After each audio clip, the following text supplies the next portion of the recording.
comedian and actor starring in the new movie For Brady. Take a look. Now, I don't know how you ladies got into this stadium, but I know how you're getting out. Shit. Oh, God. Trish, Damn. I saw you on the Jumbotron. You weren't answering my text. I was very preoccupied. Dan O'Callaghan? When you caught that 90-yard touchdown pass against the Oilers? Poetry. I mean, devastating for me as an Oilers fan, but poetry. Thank you. Dan, he's kicking us out. What? Well, yeah, they don't have tickets. Well, they're in the box with me. See you, Chip. Please welcome Ron Funches.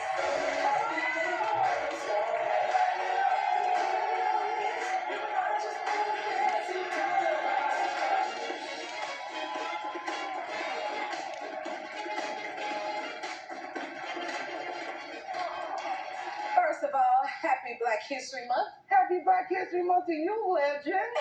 Thank you. Yes. Thank you. How do you celebrate? Oh, I try to celebrate, like, every year, just learning a new piece of Black history. I think so many people get caught up in the same people. It's always Malcolm X, always Martin Luther King. You're lucky if people know about Marcus Garvey. And I try to learn about people who were around since I was a kid, like Jerry Lawson, who created the first video game cartridge. Or there's new history every day. Like, just recently at the Golden Globes, they had the first Black host in Gerard Carmichael. That's Wow. I love that. Courage. Yes.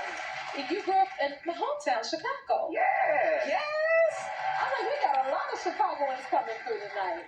Yeah. That was nice. Oh, I love being in Chicago. It was a bit of a mixed bag. I grew up in a tough area, real inner city. But great thing about my mom, I heard you talking about your mom, and it just reminded me so much of my mom, who always just instilled these messages that no matter what our situation was, we weren't doing well financially. She was a single parent. She took advantage of all the resources, taking us to museums on their free days, taking us to concerts. Okay, so I'm not a cook, but so I don't know much about it. But you had a cooking? I had a cooking show. A cooking show. I hosted a cooking show. Tell me about it. Yeah, have you ever heard of Chop? That series, Yes. Chop is legendary. Of course. Well, they did a spinoff called Chop 420. You can figure out why.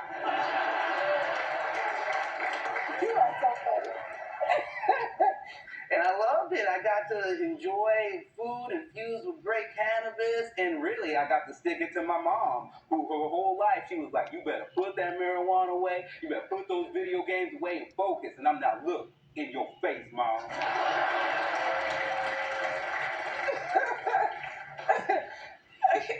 You're a father? Tell us about your son. I am a father. I love this whole last segment you had because it reminded me of me and my boy. I grew up with my boy. I had my first son when I had just turned 20 years old. So my oldest son will be 20 in April. I have a new son who is 9 months. So Oh, wow. and it's just completely different. I love it, It was I love growing up with my son, but it was pressured. I was always broke, and now it's so different. It feels like a movie. I call it Kid Number 2. This time. So they're drastically different? It's so different. How so? Because I can afford to relax. Sir, you about to take me out. You can afford to My be bank out. account's not negative, J.R. You never know what kind of personality you're going to get out here. You are wearing me. Okay, so say it again. Because that just took me all the way out. 19 years old, just turned 20, working at a bank, like call center, not even a real bank. They were like, you can answer phones, you can't get to the money. And I just struggled. I started comedy when my son was 2 years old. He was diagnosed with autism, and then now I've been lucky, doing great in my career, and was able to have my new son and take care of him and take safety classes. You're supposed to take safety classes? No. You're supposed to take infant CPR. You're not just supposed to wing it. Okay. Well, I don't plan on having the second round, so. Me neither. But I'm glad you gave me them tips. Okay, can you tell me about 80 for Brady and what about your character? Oh, yeah. I played Chip, who's the head of security. He takes his job very seriously. And as you saw in that clip that we played, there's a segment of the population that thinks that the rules do not apply to them, And I want to let them know, I don't care if you're 85 years old. I don't care if you got a pacemaker. You're not sleeping into my game.